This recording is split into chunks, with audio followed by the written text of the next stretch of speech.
Good morning, and thank you to those who've been sticking this story out with me. So, the last 2 or 3 months that I was sitting in Linwood, the restrictions kind of got a little bit lighter to where we were able to have a little bit more time out on the floor. So we did. We got 6 hours a day just to roam free and be and just hang out.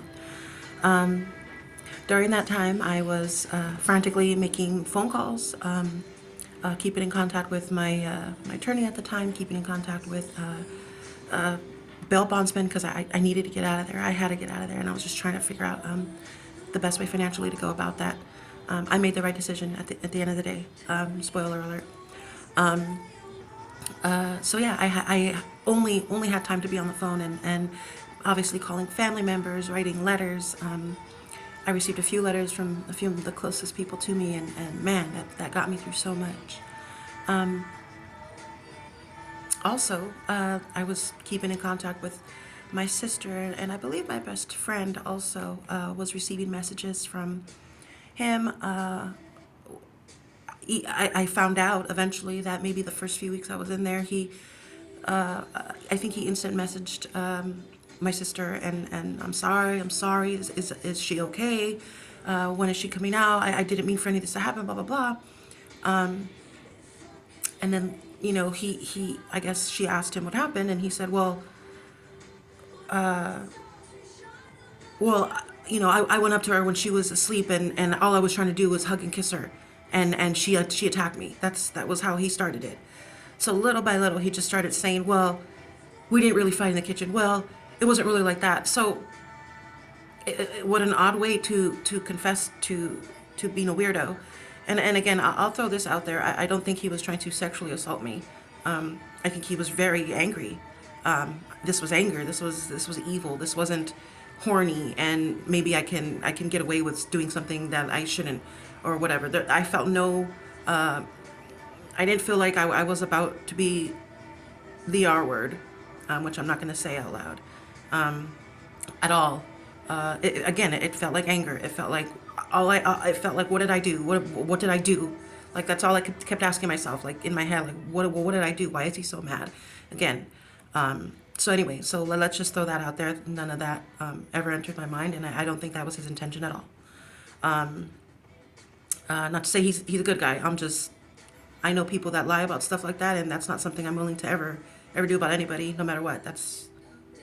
It just is what it is. You tell the truth, and the truth will set you free. So that's what I'm doing now.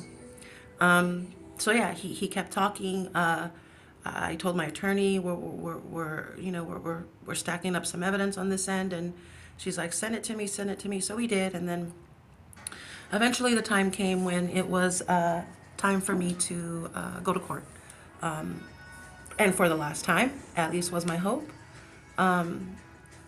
It was probably like October-ish, I think, October-ish, because I remember being able to see pictures after of my daughter's costume. I think she was a bumblebee that year. So I went to court, Long Beach court, met up with my attorney, and again, we reviewed everything, and I told her, I'm going to trial, I'm going to trial. That never changed. My answer never changed. I'm going to trial. And then it took about 3 or 4 hours of negotiating, because I kept rejecting deals, because everything that they came back with, I had to do time. And I wasn't willing to sit in there anymore. I was over it. I was exhausted. I was thin, and I was fit, and I was sober. But I all I kept thinking about was, I'm losing time, and I still think that now. I'm losing time with my babies. So for me, like, if I didn't get out when I got out, I would have been sent upstate in January of 2021. That was already going to be the plan. It was already like ready to go. So I knew I was losing time. If once they sent me upstate with COVID and everything, there's no way in hell I was coming back, not without having to fight even harder. So yeah, we went back and forth, kept rejecting deals, and at the end, I mean, she must have been sick of me. She knew where I was coming from. She she had to have known that I was innocent. She had to have known that this was an absolute case of self-defense. But the only thing she kept saying to me is, look, even if you go to trial, you're going to have to sit in jail until you go to trial. And who knows when that's going to be. It probably would have been sometime last year or this year. So I would have eaten 4 years of my life in there. She just kept telling me, you know, he's he comes from an affluent family. They have a lot of influence. They have a lot of money. Basically, I didn't have a snowball's chance in hell. That they were going to probably come at me with everything they could.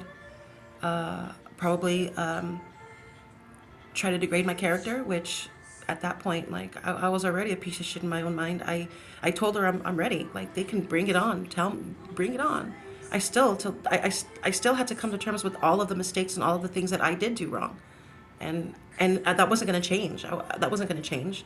Just, I mean, I don't think there would have been anything that they could have said in that trial that would have demeaned my character any more than it already is, which is what I'm trying to rebuild. That's what you do. You hold yourself accountable and you rebuild. So anyway, she broke me. I did not end up going to trial. I did end up being able to eventually post bail. I went back to jail. I told her that's exactly what I was going to do. I did have the right to do that.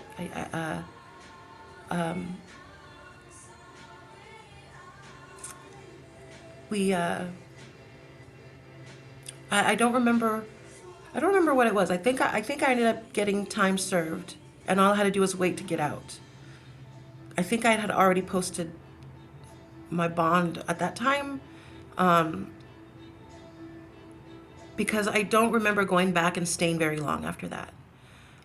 It must have been a few days, and then, you know, they called my name and said, you know, roll it up, you're out of here, and it was the best day ever.